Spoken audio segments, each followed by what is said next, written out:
አይን አይቶ ልብ ይፈርዳል ይባላል። አብዛኛውን ጊዜ የሚርገበገበው ስናወራ ነው። ህፃን እንደተወለደ ማየት ያለበት የእናቱን አይን ነው። አልነካህም አልዳሰሰም፣ ግን ከኋላ ሲቆም ከብዷል ማየት እዛ ክልክል ነው። አይን ምቀኛ ናት ይላል ለምሳሌ በቅዱስ መጽሐፍ ላይ። ወሬኞች ስንሆን ግን አይናችን በጣም ይርገበገ ሰውነት መብራት አይን ናት። አይን በጣም ውስብስብ ተፈጥሮ ያላት ናት። ከአይን በላይ ትንሽ ውስብስብ ሊሆን የሚችለው ይሄው የሰው ልጅ አንጎል ነው። በብዙ ቢሊየንስ ኒውሮን የተዋቀረ በመሆኑ በጣም ውስብስብ ነው አንጎል። ከዛ ዝቅ ብለን ብናይ አይን ነው።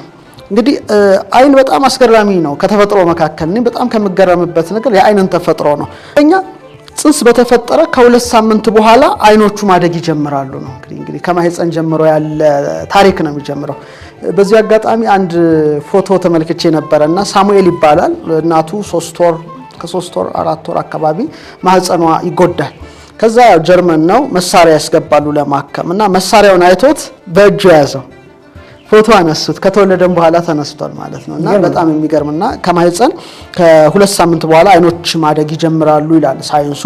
እንግዲህ ስንወለድ ጥቁር፣ ነጭ፣ ግራጫ ማየት እንችላለን። ምክንያቱም አንዳንድ የነርቭ ሴሎች በተለይ በሬቲናና በአንጎላችን ውስጥ ሙሉ በሙሉ ዳብረዋል አይባልም፣ ቀስ ብለው እየዳበሩ ስለሚሆኑ ነው። ከሳምንት በኋላ ግን ህፃኑ በፍጥነት ቀለማትን የማለየት ችሎታው እየዳበረ ይመጣል ማለት ነው። ስለዚህ ከጽንስ ጀምሮ የነበረው ሂደት በመወለድና በማደግ እያደገ ይሄዳል ማለት ነው። ሌላው በጣም አስገራሚ ነገር ህፃናት ሲወለዱ ያለቅሳሉ፣ ግን እንባ የላቸውም። በጣም የሚገርም ነው። እንግዲህ አይንን ካየን ነው የሚለቀሰው በአይን ነው። እንባ ግን የሌለው ግን ደረቅ ለቅሶ ያለቅሳሉ። እና ከ1 ወር እስከ 3 ወር አካባቢ ነው አይን እንግዲህ እንባ ማመንጨት የሚጀምረውና ህፃናት ምርር ብለው ሲያለቅሱ እንባቸው በጉንጫቸው ላይ ሲፈስ ያው የእናት ልቧ ይንሰፈሰፋል፣ አንጀቷ ይንሰፈሰፋል ይባላል። እና ከጩኸት ቀጥሎ እንባ በማመንጨት አይን ትልቅ ድርሻ አለው። ሌላው በጣም አስገራሚ ነገሩ አይናችን ክብደት አለው። በ0.25 አውንስ ወይም 7.5 ግራም ይመዝናል ማለት ነው። ራሱን ችሎ ክብደት ያለው ነውና በየሴኮንዱ ብንችል 50 የተለያዩ አካላት ላይ ማተኮር ይችላል በቅጽበት ውስጥ ማለት ነው። ለምሳሌ 1 ሴኮንድ አየህ እንዴ ስል ብዙ ነገሮችን ስካን የማድረግና የማየት አቅም አለው። ሌላው በጣም አስገራሚ ነገሩ 3 ቀለማትን ይለያል በመሰረታዊነት ቀይ ቀለም፣ ሰማያዊ ቀለም፣ አረንጓዴ ቀለማትን በኮንስ አማካይነት ሲለይ እነዚህ ደግሞ ከብርሃን ሞገድ ጋራ ይሰናሰሉና ይዋሃዱና በአማካይ ከ1 ሚሊዮን እስከ 10 ሚሊዮን የሚደርሱ ቀለማትን መለየት የሚችል ነው ተፈጥሮ አለ። አያስደንቅም? በጣም ነው የሚደንቀው። ይሄን ያህል ውብ ተፈጥሮ ያለን። ሌላው ማስነጠስ አይንን ከፍቶ አይቻልም። እስቲ ሞክረዋለህ ሳሚ?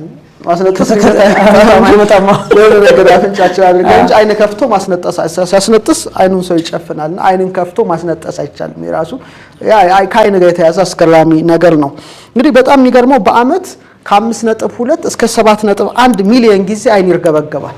ብሊንክ ያለው ይርገበገባል። እንግዲህ እስከ 7 ሚሊዮን ድረስ በአመት ማለት ነው። ስለዚህ በሰዓት ቢያንስ ከ900 እስከ 1200 ጊዜያት አይናችንን እናርገበግባለን። በጣም ይሄ ደም ለሌላው በቀን እንግዲህ ከ14400 እስከ 19200 እንደማለት ነው። ይሄ እንግዲህ ምን ያህል የመርገብገቡን ፍጥነት ነው የሚያሳየ። ግን የሚገርም በሳምንት ከ108800 እስከ 134000 ጊዜ ስናርገበግብ አብዛኛውን ጊዜ የሚርገበገበው ስናወራ ነው። ይርገበገባል። ስናነብ ደግሞ ይቀንሳል። ፎከስ በጣም ትኩረት ሰጥተን ነው የምናነበውና ወሬኞች ስንሆን ግን አይናችን በጣም ይርገበገባልና እንግዲህ ትንሽ ወሬን ቀነስ በማድረግ ወደ መጻሕፍት ማተኮር ያንን እርግብግቢት ምን ያደርገዋል? ያወርደዋል፣ ይቀንሰዋል ነው። በዛውም ስናነብ እውቀት ገንዘብ እናደርጋለን። ይሄ ነው። ሌላው እርግብግብታው ከ0.1 እስከ 0.4 ቅጽበት ውስጥ የሚከናወን መሆኑን እና ይሄ ደግሞ የሚያሳይ ማስሉ በጣም ፈጣን ነው ማለት ነው። በዚህ ደረጃ ከተርገበገበ ምን ያህል ፈጣን የሆነ ማስል እንደሆነ አስበው። በጣም እንዲሁም ብዙ ጊዜ የሕክምና ባለሙያዎች ምን ይመክራሉ? አይን ብዙ ጊዜ ተመም ይሄ በተለይ ከአይን ጋር ህመም ሲመጣ አይናችን እንድናርገበግብ ቶሎ አይንና ስለምድ ላይ መስሉን አንዳንዴ መስሉ አንድ ችግር ይመክራሉ። ይሄን ባለሙያዎቹ አደምጫለሁ። ጥሩ ሐሳብ ነው። በስፋት እናነሳዋለን እሱንም። ሌላው አይናችን 1.8 ማይልስ ርቀት ላይ የበራ ሻማን መለየት ይችላል። በዚህ አጋጣሚ ለምሳሌ ምርጥ አይን ሰውን እንዳለው እኛ አሁን በከዋክብት ዓለም ውስጥ ያለን ሰዎች 6 የሚባሉ ከዋክብት አሉ። ፕሌዲስ በሳይንስ ወይም 7 ሲስተርስ ይባላሉ። ምርጥ አይን ያለው 7ኛውን ኮከብ ማየት አለበት። አብዛኛውን ጊዜ ማታ ከዋክብት ለመመልከት እኔ ጋር ምሽት የሚመጡ ሰዎች አሉ። እንደምታውቀው ጨረቃን ይመለከታሉ። የጨረቃን ጉድጓዶች፣ የጁፒተርን ጨረቃዎች በቴሌስኮፕ ያሉ። ከዛ በኋላ ታውረስን ምን ካሳዩዋቸው በኋላ እስቲ ሰባቱ እህትማማቾችን ፕሌዲስን እስቲ ተመልከቱላችኋለሁ። በተለይ ላሊበላ ቤተ ገብርኤልን ዲዛይን ያደረገበት ቅርጹ ፕሌዲስ ነው ሰማይ ላይ እንደምናየውና ሰባተኛውን ማየት ትችላላችሁ ወይ ነው። አብዛኞቹ ማየት አይችሉም፣ በጣም ነው የሚከብደው የተለየ እንትን ካልሆነ ፎከስ። ግን ምርጥ አይን ያለው ሰው ያችን ማየት ይችላል። በጣም ያዛ ካለ በለዛ ግን በባይናኩላር ወይም በቴሌስኮፕ ነው።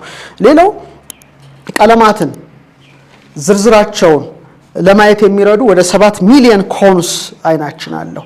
በጨለማ ውስጥ የተሻለ ለማየት ደግሞ የሚችሉ ሮድስ የሚባሉ ወደ 100 ሚሊዮን ህዋሳት አይናችን አለው። አይደንቅ? በጨለማ ለማየት ቀለማትን ለመለየት የሚችሉ እንደ ኮንስ ሮድስ እነዚህን ያህል ሴሎች እንግዲህ በተፈጥሮ የተሰጡ ድንቅ ስጦታዎች ናቸው።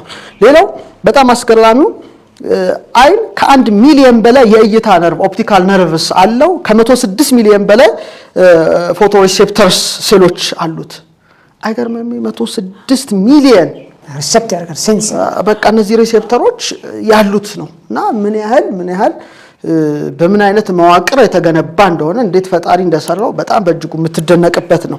ሌላው ለምሳሌ ከአሻራ ጋር ተያይዞ አሁን አብዛኛውን ጊዜ ሞባይላችንንም ኦር አንዳንድ ሴኩሪቲ ነገሮችን በአይናችን ምን ከፍቶ ሆነናልና አይሪስ የተባለው አይናችን ክፍል ወደ 256 የተለያዩ መለያዎች አሉት።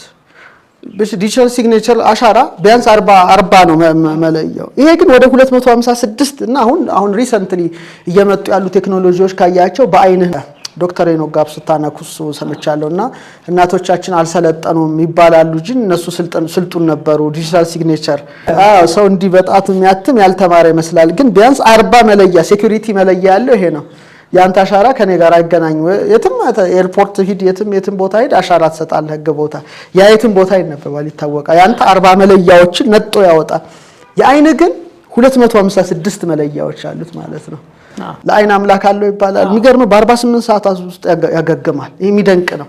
ለምሳሌ የአይን ምርመራ አድርገህ ከሆነ እኔ ለምሳሌ ባህር ማዶ በሄድኩ ጊዜ በጣም ብዙ ስለምታነበው ስለምጽፍ አይን እንትን ሊሆን ይችላል እስቲ ተመርመር ምናምን አሉኝ። እሺ አልኩኝ። ቼክ ተደረኩኝ፣ ኖርማል ነው። ከዛ ውስጡን ለማየት ፈሳሽ ገባና ያ ብዥ ነው የሚልብ አይን ሁሉ የጠፋ ነው የሚመስልና 8 ሰዓት ባልሞላ ውስጥ አይነ ወደ ይመለሳልና በጣም ፈጥኖ የመዳን አቅም አለውና ለአይን አምላክ አለው ይባላል። እኔ በጣም ይደንቀኛል። የሆነ ነገር እንትን ሊል መቶ ሽልኩ ይለና አይተኮን የሆነ ነገር ሲሆን ይስታል። ሁለተኛ እግዚአብሔር ደግሞ ቀጥታ እንዲሁ ቢንቀዋለን የሆነ ነገር ያወጋዋል። ስለዚህ ሺልድ አድርጎበታል። ሽፋሽፍት መክደኛው ዝም ብሎ የሆነ ጉድፉም የሆነ የሚበረው እንትን እንዳይገባብ መከለያ ደግሞ መጨፈኛ አድርጓል። ይሄ በጣም የሚያስደንቅ ነው። ሌላው እንግዲህ አንተን ጨምሮ 99% የሚሆነው የዓለማችን ሕዝብ የአይን መነጽር በተለይ ከ43 ከ50 ባለው እድሜ ክልል ውስጥ የማንበቢያ መነጽር ይጠቀማል። አንተ እዛ እድሜ ደርሳል ማለት ሳይሆን ያው በጣም የማንበቢያ መነጽር ደግሞ የተሻለ እይታህ እንዲጨምር የሚያደርግ እንትን ነውና ይሄ ከአይን ጋር የተያያዘ ነገሮች አሉ እና እድሜ እየገፋ ሲሄድ እንግዲህ በአይናችን ላይ ያሉ ሌንሶች የማተኮር ችሎታቸውን ያጣሉ ማለት ነው፣ ይደክማሉ። ይሄ እንግዲህ ያው የእድሜ ግስፈትን ያመለክታል። ሌላው አስገራሚ ነገር ጠፈር ላይ ያሉ ተመራማሪዎች ማልቀስ አይችሉም። ምንድነው እንባ ይመጣል። አሁን ስክሪን ላይ እንደውም ለተመልካቾቻችን እናሳያቸዋለን። ይንጠለጠላል እንጂ አይወድቅም፣ ስበት ስለሌለ አስባል መሬት ላይ እየተንጀቀጀቀ ነው ይፈሰው። እዛ ግን እንደ ኳስ እየተንከባለለ ነው የሚውለው፣ ምክንያቱም ስበት የለማ። ይሄ በጣም አስገራሚ። እንደውም ክሪስ ሃድፎልድ የተባለ አንድ አስትሮናውት ልናለቅስ እንችላለን ይላል፣ ግን በምድር ላይ እንዳለው መሬት ጠብ አይልምና ለምሳሌ ስቴዲየም ኦር ሜዳ ላይ ኳስ እንደመንከባለል ጉንጭ ላይ እንባ እንደዚህ እየተንከባለለ በትልቁ እንከባለላልና ይሄ በጣም አስገራሚ ነው። ከአይን ያውጣ ይባላል። አንዳንድ ጊዜ ከአይን ያውጣችሁ አይደል ይባላል። ልጅ እያልን ስናድግ ከአይን ያውጣሽ እንደዚህ ይባላልና በተለይ ከልጆች ጋር በተያያዘ አይን ፓወር አለው። መልካም ከባድ ርዕስ ነው የሰጠኸኝ፣ ግን በተቻለኝ አቅም ለማብራራት እሞክራለሁ። እንግዲህ ህፃን ጋር አያይዘ ነው የጠየቀው። ስለዚህ ከህፃናት ጋራ እናስተሳስረውና ወደኛ እንመጣለን። እንግዲህ የተወለደ ህፃን እንደሚታወቀው ሩቅ ማየት ባይችልም ግን ከ8 እስከ 10 ኢንች ያለ ርቀትን በትክክል መለየት ይችላል። ይህ ማለት እናቱንና አባቱን ለመመልከት በጣም ጥሩ ርቀት ላይ ነው እግዚአብሔር የሰጠው ማለት ነው። በጣም ይደንቃል። ጡትን ፈልጎ ማግኘት፣ ምግቡን፣ እናቱን የማየት የመለየት ነገር ይመጣል። ስለዚህ ሩቅ ባያይም ከ8 እስከ 10 ኢንች ያያል። ይሄ በጣም ወሳኝ ነው። ስለዚህ የኔ ምልከታ ልንገርህ፣ ህፃን እንደተወለደ ማየት ያለበት የእናቱን አይን ነው። ይሄ በግሌ ማምነው ነው። ምክንያቱም ምን አይነት አይን አለ መሰለ? የፍቅር አይን አለ፣ የእናት አይን የስስት አይን ነው፣ የሚራራ አይን ነው። ለምሳሌ አንዲት ሴት በኢትዮጵያ ወለደች ሲባል አይኗን በአይኗ አየች። ይሄን ነገር ሰምተህ አይኗን በአይኗ አየች ይባላል። አይንም በአይን ማየት ማለት ይሄ እኮ ነው። ልክ ስትወልደው የእናት የፍቅር የስስት አይኗን በአይኑ ውስጥ ትከታለች። እሱም ደግሞ እናትን የመለየት አይኑ በአይኗ ውስጥ ይገባል ማለት ነው። አንድ ሰው ፊት ስትቆም አንተን ሰውነትን በአይኑ ብሌን ውስጥ ታየዋለህ። እኔ አሁን አንተን እያየሁ ነው፣ አንተ በእኔ አይን ብሌን ውስጥ እያየህ ነው ማለት ነው። ይሄ በጣም የሚገርም ነው። ስለዚህ አይን ኃይል አለው ነው ትልቁ ነገር። ይሄው በዚህ ሁሉ ሚሊየን ሴሎች ሪሴፕተሮች በሮርስ በኮንስ የተዋቀረ አይን ኃይል የለውም ልትል አትችልም። ሁሉም ነገር በኃይል የተመላ ነው። ቃል ኃይል አለው። ቃል ይገላል፣ ቃል ያድናል። አይንም ኃይል ነው፣ ድምጽም ኃይል ነው፣ ሁሉም ነገር ኃይል ነው። በኃይል ነው የተሞላው። አልፎ ተርፎ ለምሳሌ እንደው በስነ ፈለኩ ልንገር፣ ወደ አይን እመጣለሁ። ሰው ሰማያዊ አካል ምንም የሚያደርገው አይመስለውም፣ ግን አይደለም። ወደደም ተጠላም ተያይዟል። ለምሳሌ ፉልሙን ስትሆን ጨረቃ ሙሉ ስትሆን ከ5 ሴንቲሜትር እስከ 10 ሜትር ሁሌ ማዕበል ምድር ላይ ታስነሳለች በስበቷ ምክንያት። ቁስ አካላት ይሳሰባሉ። ሎ ኦፍ ግራቪቲ የምናውቀው ነው። ስለዚህ እስከ 10 ሜትር ማዕበል ግዴታ ይነሳል። መርከበኞች ያውቁታል። እሱ ብቻ ሳንሆን እኛም 70% ውሃ ስለሆንን የኛንም ኃይል ነው የምታነሳው። ስለዚህ ደስተኛው በጣም ደስተኛ ይሆናል በዛን ሰዓት። የሚያዝነውም የበለጠ ያዝናል፣ የሚታመመውም የበለጠ ህመሙ ይጨምራል። ኤነርጂያችንን ኃይላችንን ነው በጣም እያከለች እየጨመረች የምትመጣው። ስለዚህ ያን ነገር የማያውቅ ሰው በእለቱ ሊረበሽ ይችላል ማለት ነው። ስለዚህ ሁሉም ነገር ኃይል አለው ነው በጣም መጠንቀቅ የሚያስፈልገው። ምርቃትም የሚሰራው ለዚህ ነው፣ እርግማን የሚሰራው ለዚህ ነው። ስለዚህ ሰዎች ከአንደበታቸው የሚወጣውን ነገር ማረም መቻል አለባቸው፣ አይናቸውንም መጠበቅ መቻል አለባቸው ማለት ነው። ስለዚህ አንድን ሰው በፍቅር ስታየውና በቅናት አይን ስታየው አንድ አይደለም እይታው ራሱ። አይን አይቶ ልብ ይፈርዳል የሚል ነገር ሰምታል። አይን አይቶ ልብ ይፈርዳል ይባላል። ምን ያህል የተያዘ መሆኑ አይነ ስጋና አይነ ልብ ምን ያህል የተሰናሰሉ የተዋሃዱ የተያዙ እንደሆኑ አሉና በዙሪያችን ያሉ ሁሉ ነገሮች ወደንም ጠላንም ተጽዕኖ አላቸው። ምን በላው ምግብ፣ ምን ጠጣው መጠጥ፣ ምን ኖርበት አካባቢ አልፎ ተርፎ ስማችን ጭምር ባይዞ ኢፌክት አለው።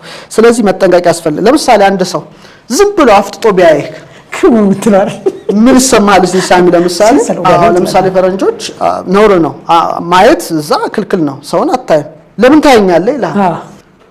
ዝም ብሎ አፍጥጦ ሰውን የሚያያለ ዝም ብሎ እና አንድ ሰው ዝም ብሎ አፍጥጦ ካየኩ መንፈስ ይረበሻል።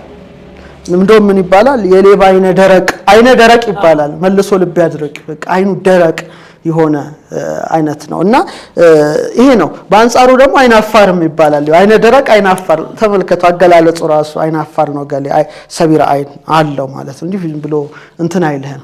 አይን ወሳኝ ነው። ስለዚህ እውነት ይናገር ውሸት ይናገር ሰውዬው አይን ውስጥ ታነበዋለህ። ራሱ ቋንቋ ሆኖ ይነበባል ማለት ነው።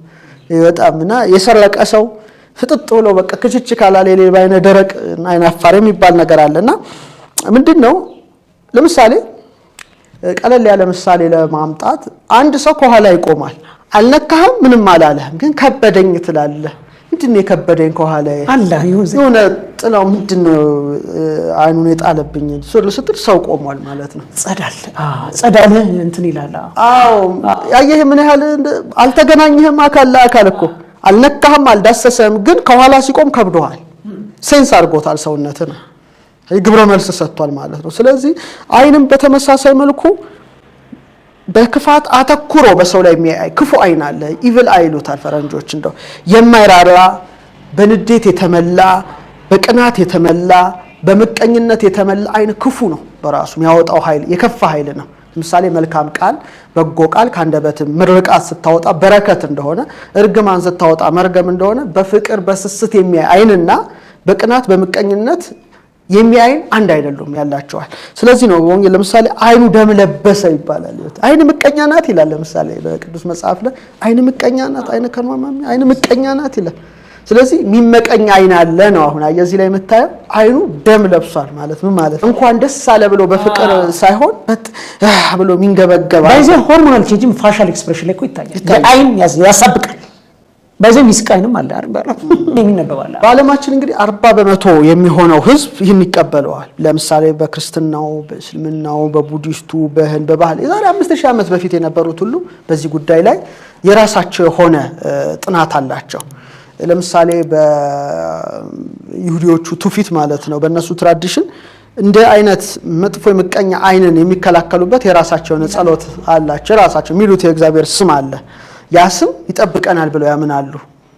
እንዲህ አይነት ነገሮች አሉና እነሱ ብቻ አይደለም፣ በግሪክ ፍልስፍና ጥንት የነበሩ ፊሎሶፈሮች እነ ፕሌቶ ሁሉ በኢቭላይ ዙሪያ ብዙ ብለውበታል፣ ብዙ ተናግረውበታል። እና ለምሳሌ በዚህም ቢሆን የተለያዩ ጸሎቶች አሉ ከአይን እንደዚህ አይነት ይከላከላሉ ተብለው የሚታመንባቸው በብራና ላይ ተጽፈው የምናያቸው ነገሮች አሉ። ይሄ ሁሉ ምንድነው የሚያሳየው? አይን ያለው ኃይል ከባድ እንደሆነ፣ ጉዳትም ሊያደርስ እንደሚችል። ስለዚህ ነው አሁን ህፃናት ልክ ሲወለዱ በቃ የእናታቸውን አይን ቢያዩ የፍቅር አይን ነው፣ የስስት አይን ነው፣ የመራብ አይን ነው እና በቃ የሆነ ክፉ ሰው አይኑን ጥሎባቸው እንትን ሲል የራሱ የሆነ ጉዳት አለው። ምክንያቱም በዚህ ዙሪያ የሚታመሙ ሰዎች ማየት የተለመደ ነው። ጭፍን ብሎ የለም ልትል አትችልም። በየቦታው የምታየው ነገር ነው ይሄ ነገር እና ምክንያቱም ይሄ ሁሉ በብዙ ሚሊየንስ ኮንስ የተዋቀረ ቀርቶ እያንዳንዱ በርቀት እንኳን ያሉት የሰማያዊ አካላት ወደድክም ጠላህም ተጽዕኖ አላቸው። የፀሐይ ጨረር የራሱ ራዲዬሽኑ የራሱ ነገር አለው። ለምሳሌ ፀሐይን እስቲ ዝም ብለህ ተመልከት፣ ምን ልትሆን ትችላለህ? ራዲዬሽኗ ዩቪ ሬሱ ምንድነው? አይንህን ነው ከጥቅም ውጪ የሚያደርገው አይደለ? ተመልከት እንግዲህ ጨረር ነው የወጣው። ስለዚህ የሚወጣው ኃይል ኤነርጂ የራሱ የሆነ ምን አለው? ጉዳት አለው ማለት ነው። የአይን ፍቅር ያዘው ሲባል ሰምታል ምንድነው ማለት ነው? ለማየት ይፈልጋል እኮ ነው። ለምሳሌ አንድ ሰው አንዲት ልጅ ወደደ፣ አንድ ወንድ አንዲት ሴትን ወደደ እንበል። የአይን ፍቅር ያዘው ማለት አይኑ ሁሌ ራባል እንደማለት እኮ ነው። ስለዚህ አይን ራሱ ለሷም አይኑ ምን ሆናለች? ምግብ ሆናለች ማለት ነው። ስለዚህ አይን ሆድ ለምሳሌ ምግብ እንደሚፈልግ አይን ምግብ ይፈልጋል ነው። በዚሁ አጋጣሚ ምንድነው ምግቡ?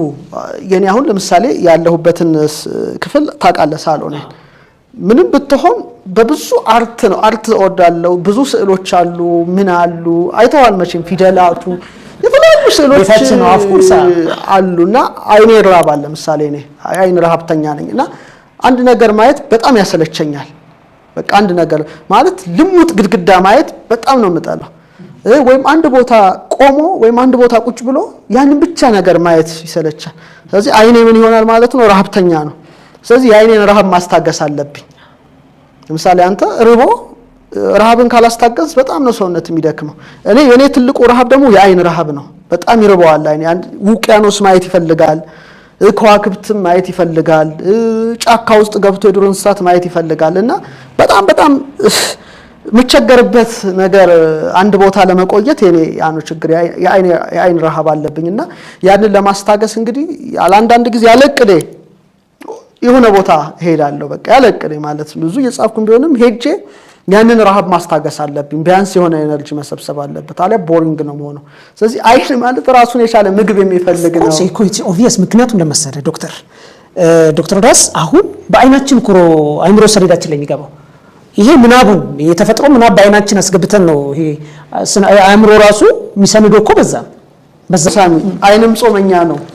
እንግዲህ ለምሳሌ ቅዱስ ያሬድ ይጹም አይን ይላል። አይን ክፉ ከማየት ይከልከል ነው። አንደበት ይጹም ጆሮ ይጹም። አይን አሁን እንደ ስለ አይን ነው። አይን ጾመኛ ነው። አይን ጾም አፍራሽ ነው። በአይን ኃጢአት ይገባል፣ በአይን ጽድቅ ይገባል፣ በአይን ተፈጥሮ ትገባለች፣ በአይን ፍቅር ይገባል እና በቃ የሰውነት መብራት ሆኖ የሚያገለግል አይን ነውና